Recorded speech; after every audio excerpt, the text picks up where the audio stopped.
Bismillahirrahmanirrahim. Assalamualaikum warahmatullahi wabarakatuh. Ya, berjumpa kembali dalam program acara Belajar dari Rumah. Acara ini terselenggara atas kerjasama dari Dinas Pendidikan Kota Cirebon dan RCTV Langkapadane. Oke, selamat sore pemirsa RCTV, khususnya siswa-siswi kelas 7 dimanapun kalian berada. Ya, apa kabar semuanya? Mudah-mudahan Ibu harap semua dalam keadaan baik-baik ya. Nah, mengingat kita menjaga kesehatan, saat ini kita masih dalam keadaan pandemi ya Ibu Ima. Nah, yang mengharuskan kalian harus tetap belajar di rumah, walaupun pembelajarannya dari rumah, kalian harus tetap semangat ya anak-anak. Nah, untuk memutus mata rantai penyebaran virus corona ini, ada protokol kesehatan yang dianjurkan pemerintah untuk kita terapkan. Kira-kira apa aja Bu Ima untuk protokol kesehatan yang harus diterapkan? Iya Bu Nita, yang dulu kita kenal pesan mama 3M, sekarang udah nggak 3M lagi ya anak-anak. Sekarang 5M. Yang pertama yaitu pakai mencuci masker, tangan pakai sabun dengan air yang mengalir. Kemudian memakai Kemudian masker, yang kedua memakai masker setiap keluar rumah. Yang ketiga menjaga jarak. Menjaga jarak 1-2 meter ya. Oh iya betul. Kemudian menjauhi kerumunan. Ya, kemudian ada satu lagi M yang terakhir yaitu membatasi mobilitas. Ya, jadi kalau tidak ada kepentingan yang penting ya harus keluar rumah, lebih baik kita ya stay di rumah aja ya, betul sekali. Oke. Nah, alangkah lebih baiknya kita perkenalan dulu ya Bu. Oh iya Ibu. Nah, Ibu sendiri yaitu Jaziratul Hoima dari MTS Salafiyah Kota Cirebon. Dengan rekan Ibu, ya, saya Ibu Nita Putriana dari SMP Al-Irsyad Al-Islamiyah Kota Cirebon. Nah, sebelum pembelajaran dimulai, alangkah lebih baiknya anak-anak Ibu di rumah siapkan alat tulis kalian sama buku penunjangnya. Ya, buku penunjang. Siapa tahu ada hal-hal yang penting untuk dicatat ya. Nah, sebelum belajar juga alangkah lebih baiknya kita berdoa di dalam hati sesuai keyakinan, kepercayaan kita masing-masing. Berdoa mulai. Selesai. Ya, untuk hari ini kita akan belajar IPS kelas 7 yaitu aktivitas manusia dalam memenuhi kebutuhan. Yang akan kita bahas itu ada 3 materi. Ada 3 materi. Nah, yang pertama itu apa Bu Nita? Peran iptek dalam kegiatan ekonomi. Kemudian yang kedua Bu Ima? Yang kedua yaitu peran kewirausahaan dalam membangun ekonomi Indonesia. Yang ketiga, hubungan antara kelangkaan dengan permintaan penawaran untuk kesejahteraan dan persatuan bangsa Indonesia. Nah, itu 3 materi yang akan kita sampaikan ya sore ini ya, Bu. Nah, sebelum ke materi, alangkah baiknya kalian harus mengetahui tujuan pembelajarannya dulu. Yang pertama yaitu menjelaskan peran iptek dalam kegiatan ekonomi. Ya, yang kedua menjelaskan peran kewirausahaan dalam membangun ekonomi Indonesia. Dan yang ketiga adalah menjelaskan hubungan antara kelangkaan dengan permintaan penawaran untuk meningkatkan kesejahteraan manusia. Ya. Langsung saja ke materi yang pertama yang akan disampaikan dengan Munita. Oke, makasih Bu Ima. Baik, kita masuk ke materi yang pertama ya anak-anak.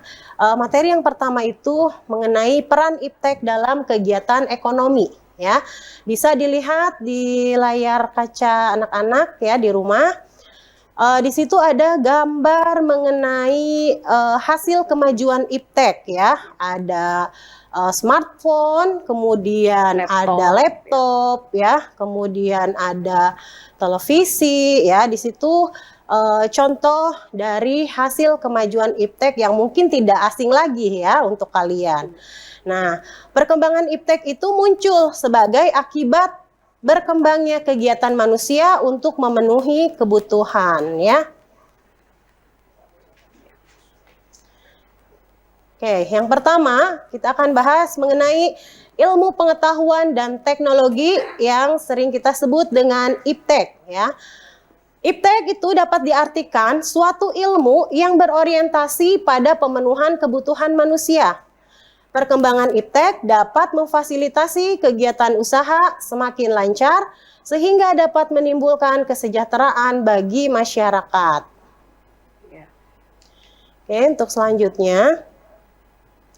Nah, dari IPTEK tersebut memiliki dampak positif dan dampak negatif ya. Yang pertama, dampak positifnya itu adalah dapat terpenuhi kebutuhan manusia.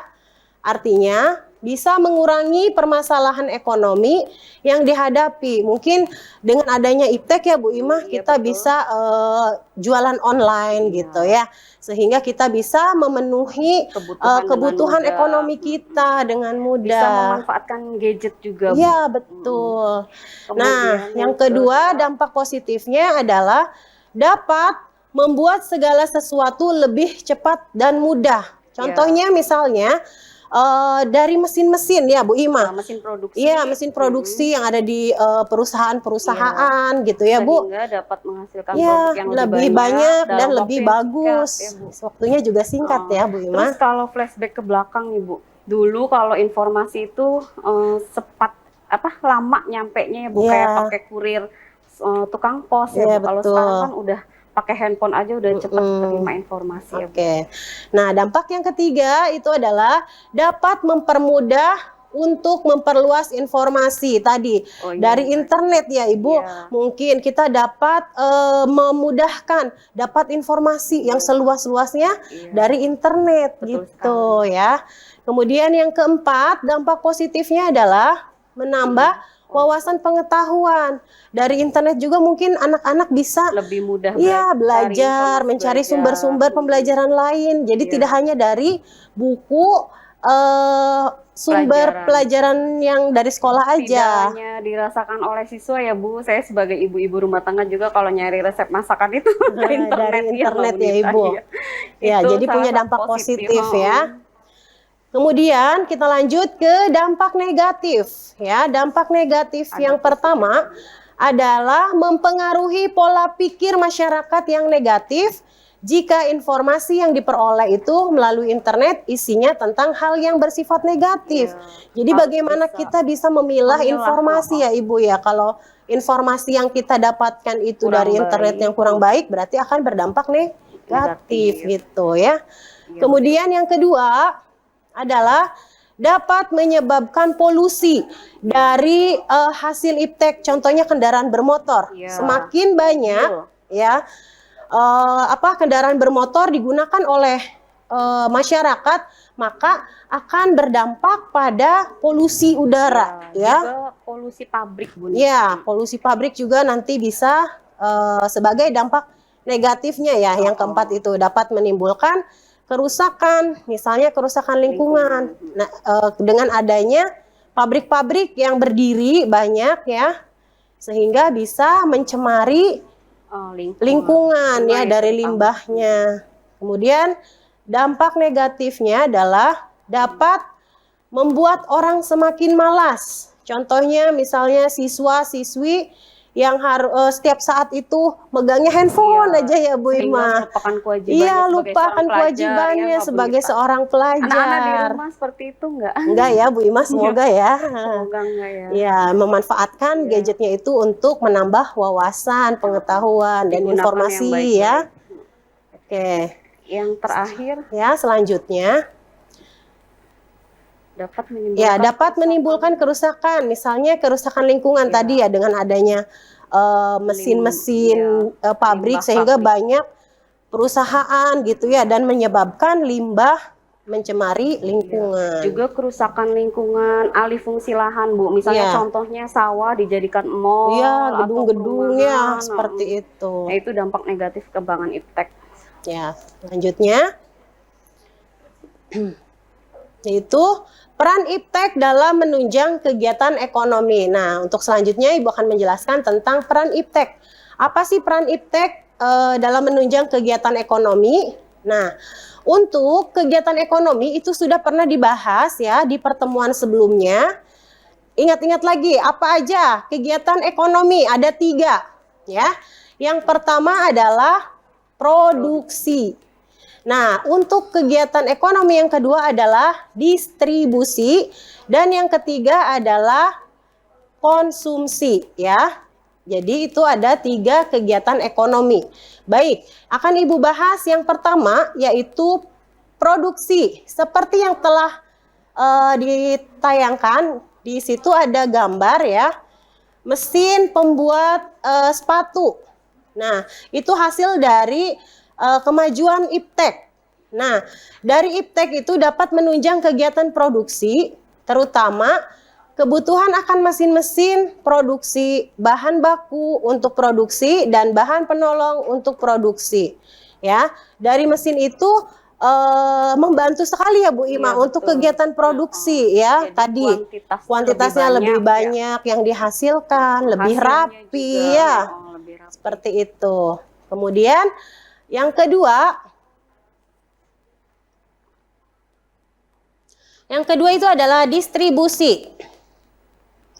Iptek dapat memberikan kemudahan distribusi barang, dapat memperlancar distribusi barang dan mempercepat barang sampai ke tangan konsumen. Nah, di situ digambar ya, ada gambar mobil, mungkin salah satu dari perkembangan iptek ya Bu Ima.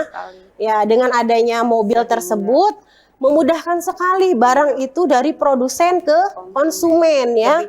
Lebih cepat sampainya, walaupun produsennya itu ada di daerah yang jauh seperti itu ya. Jadi mudah untuk didistribusikan gitu. Nah, kemudian yang ketiga, kegiatan ekonominya adalah konsumsi. Konsumsi, iptek dapat memberikan kemudahan konsumen dalam pemenuhan kebutuhan.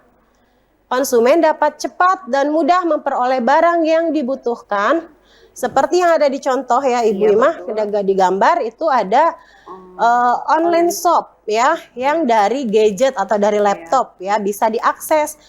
Dengan adanya pembelanjaan online itu dengan gadget kita bisa langsung membeli produk gitu, tidak usah ketemu dengan penjual dan pembelinya ya. Nah, iya, kita hanya tinggal nunggu di rumah, paket datang gitu ya. Senang sekali. Iya, jadi memudahkan sekali ya Bu Ima untuk kegiatan ekonomi di konsumsi seperti itu. Nah, kemudian untuk materi selanjutnya yaitu peran kewirausahaan dalam membangun ekonomi Indonesia akan disampaikan oleh Ibu Ima. Silakan Ibu Ima. Terima kasih Ibu Nita.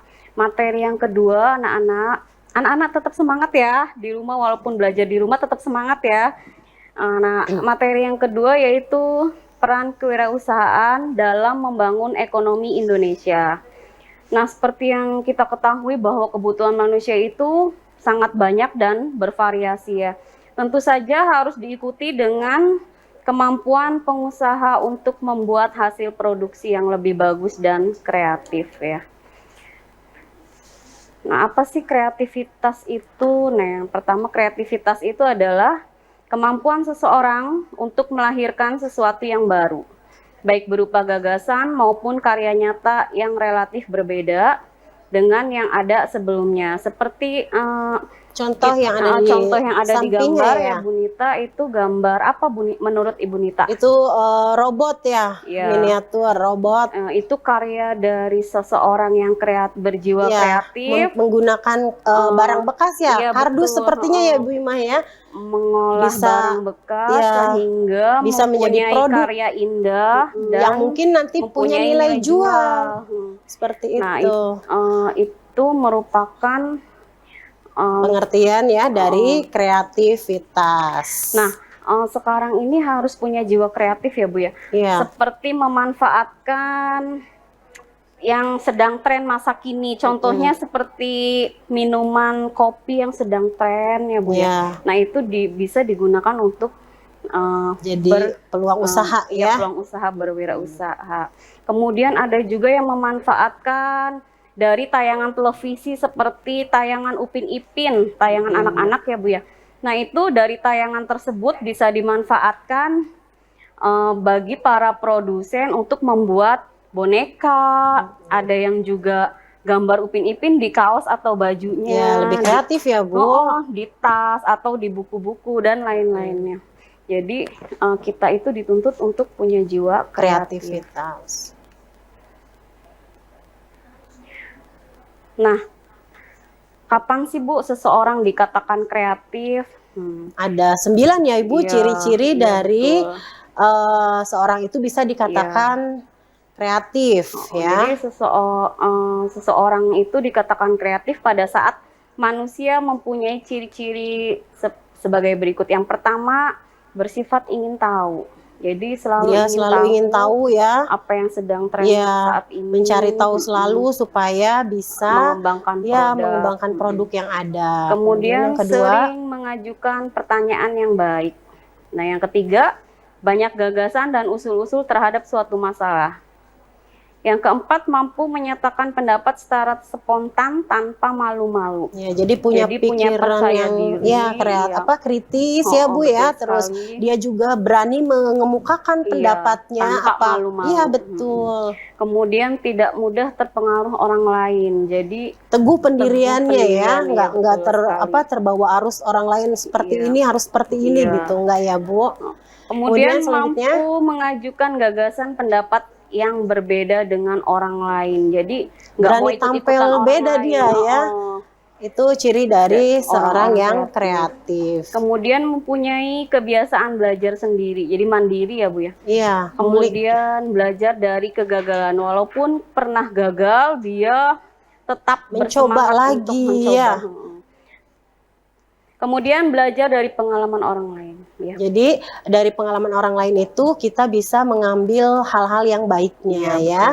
Baik, jangan kemana-mana, tetap di program acara belajar dari rumah, tetap di RCTV Langka Padani.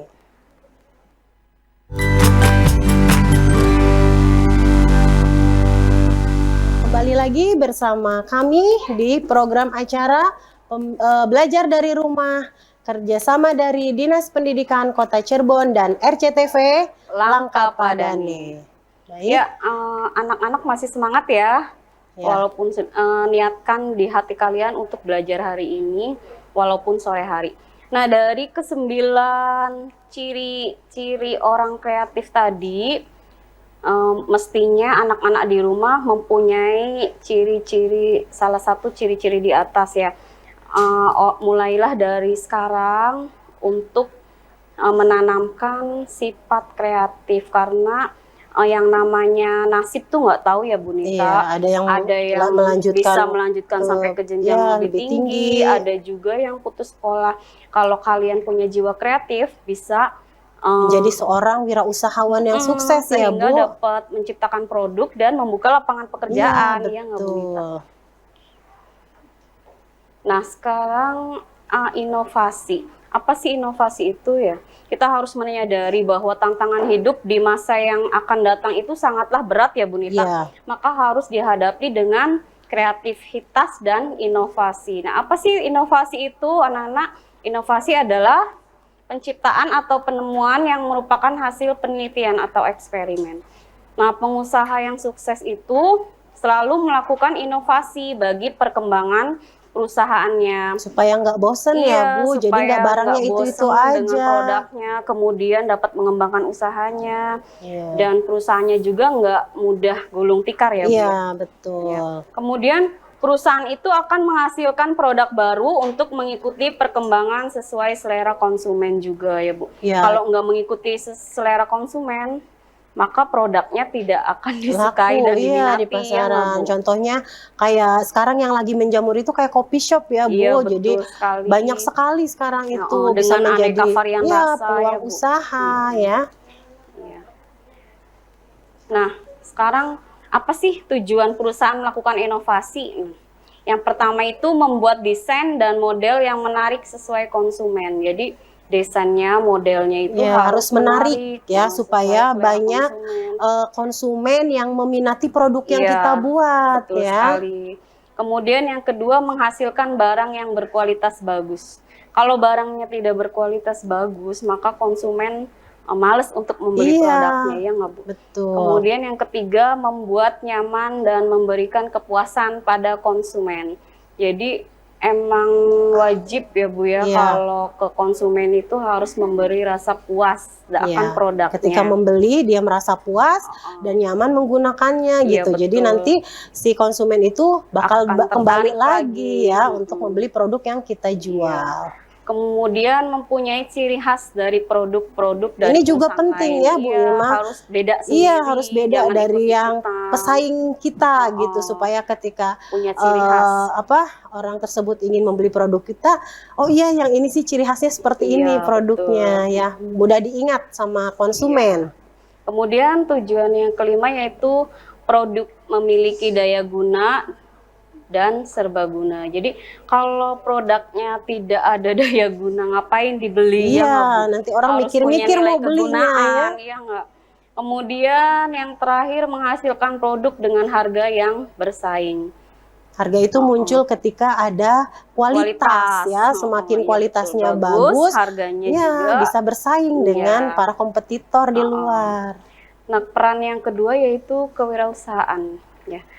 Seorang wirausaha adalah orang yang mempunyai kemampuan melihat dan menangkap peluang bisnis, mengumpulkan sumber daya yang dibutuhkan guna mengambil keuntungan dan mengambil tindakan yang tepat serta memastikan keberhasilan. Jadi di sini peran wirausaha juga mampu membuka lapangan kerja baru sehingga dapat membantu pemerintah untuk mengurangi pengangguran. Jadi anak-anak kalau perannya bisa, penting sekali ya Bu ya, iya betul. Wirausahawan. Kalau bisa mulai sekarang tanamkan jiwa wirausaha agar kalian dapat membuat produk dan membuka lapangan pekerjaan. Ya, Bu.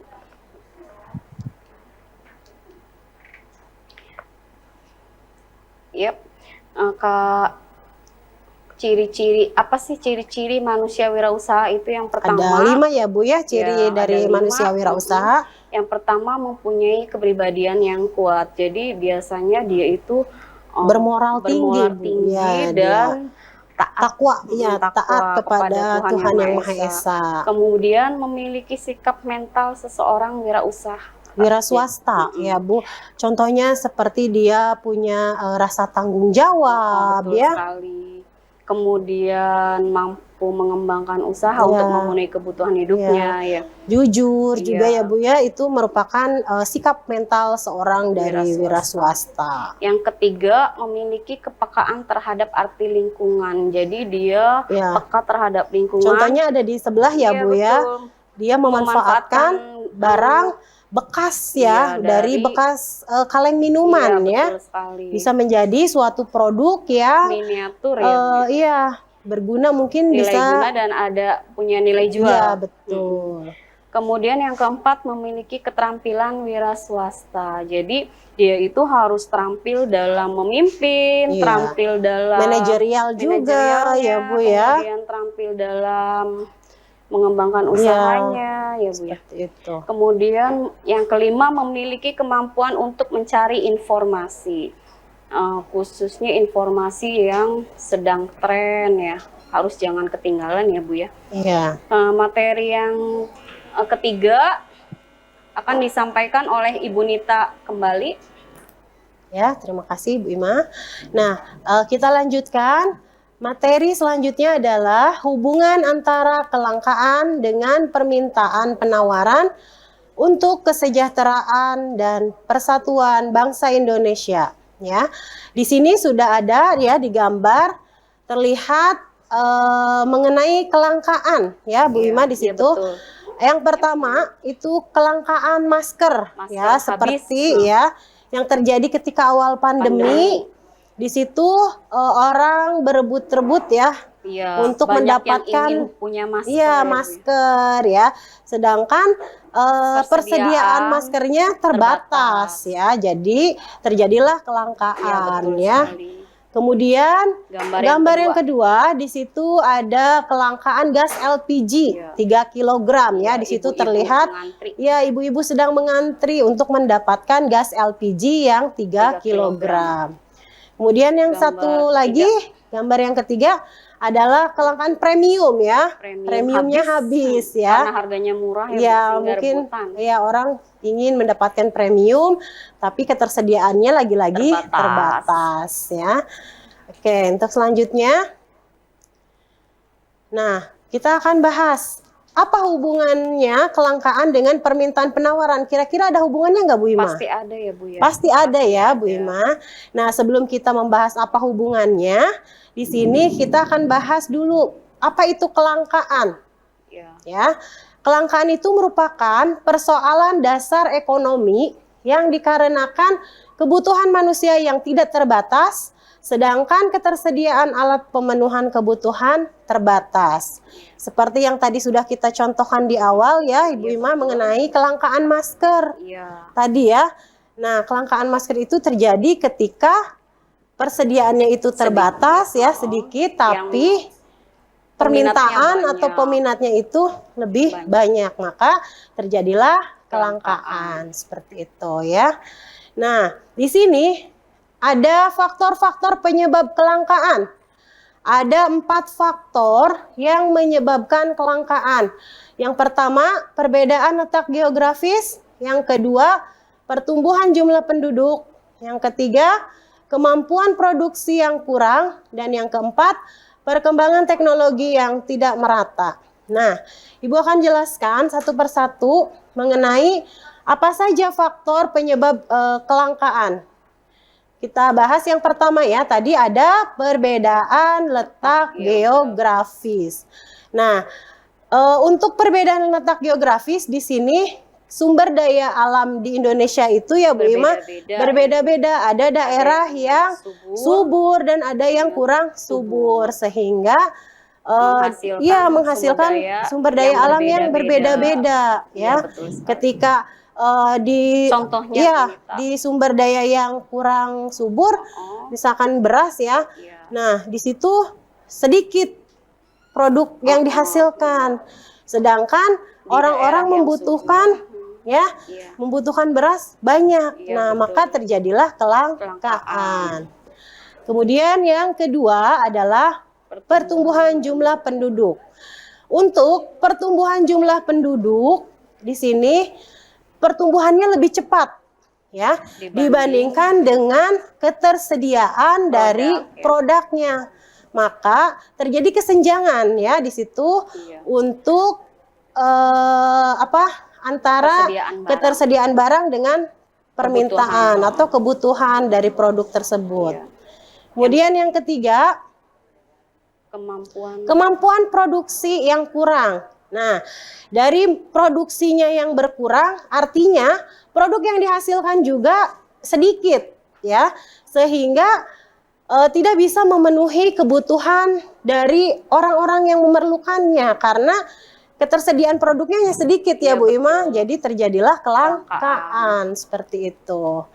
Yang terakhir faktor penyebabnya adalah perkembangan teknologi yang tidak merata. Nah, perkembangan teknologi yang tidak merata itu seperti halnya di negara yang maju, mungkin perkembangan teknologinya lebih maju. Ya, lebih baik ya Bu, lebih maju. Kemudian kalau di negara yang berkembang itu teknologinya masih lebih lambat ya dibandingkan dengan permintaan ketersediaan barang atau produk jasa tersebut. Kemudian untuk faktor penyebab kelangkaan dapat menimbulkan permintaan dan penawaran terhadap barang dan jasa. Nah, penawaran terhadap barang dan jasa akan melimpah pada daerah yang kelebihan barang produksi. Tadi ya Bu Ima, ada yang daerahnya itu subur dan ada yang kurang subur seperti itu. Nah, ketika barang itu ada di daerah yang subur berarti itu melimpah, ya Bu Ima. Nah, ketika barang itu melimpah berarti kita akan melakukan sebuah penawaran yang lebih banyak. Nah, kalau penawarannya itu banyak, produknya kita banyak, maka harganya pun akan menjadi murah karena ketersediaan produk yang melimpah.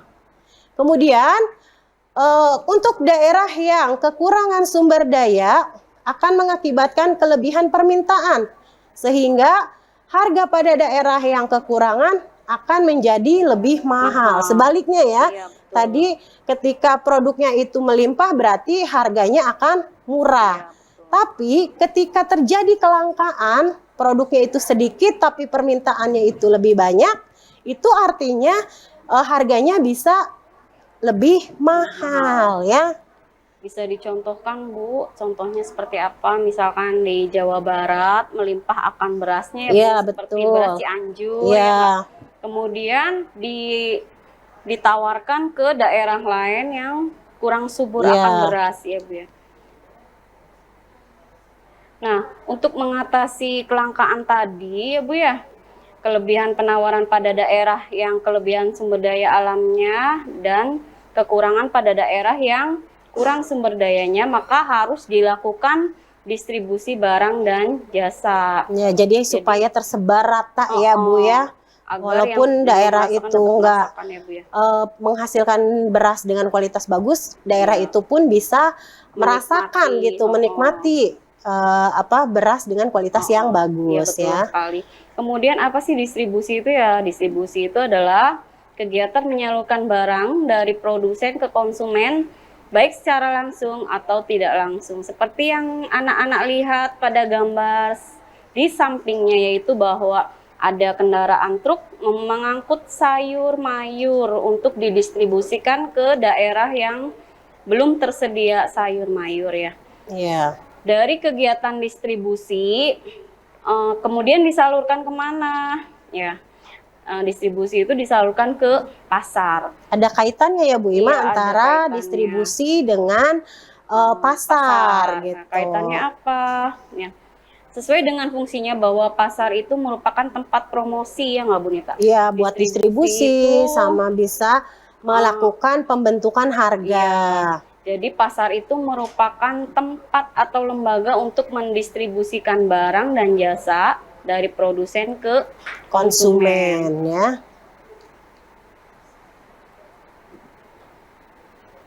Apa sih peran keterkaitan pasar dengan distribusi ya? Ada 3 di sini. Iya, Yang pertama, mempermudah konsumen memperoleh barang konsumsi. Yang kedua, membentuk terciptanya harga barang atau jasa yang stabil.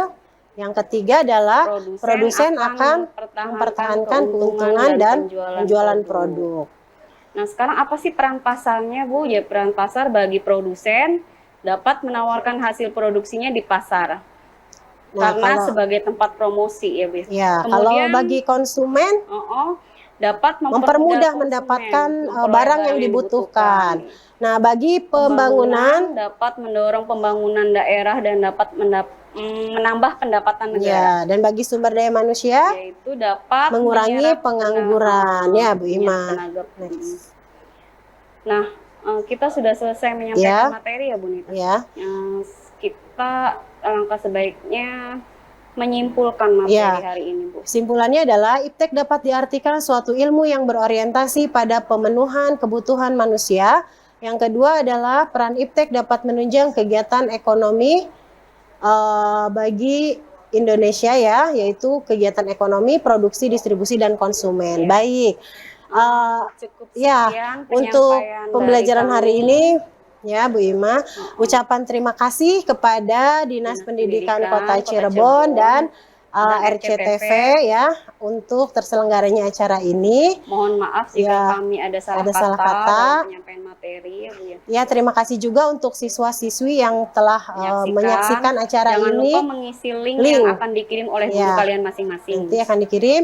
Kita akhiri. Wassalamualaikum warahmatullahi wabarakatuh.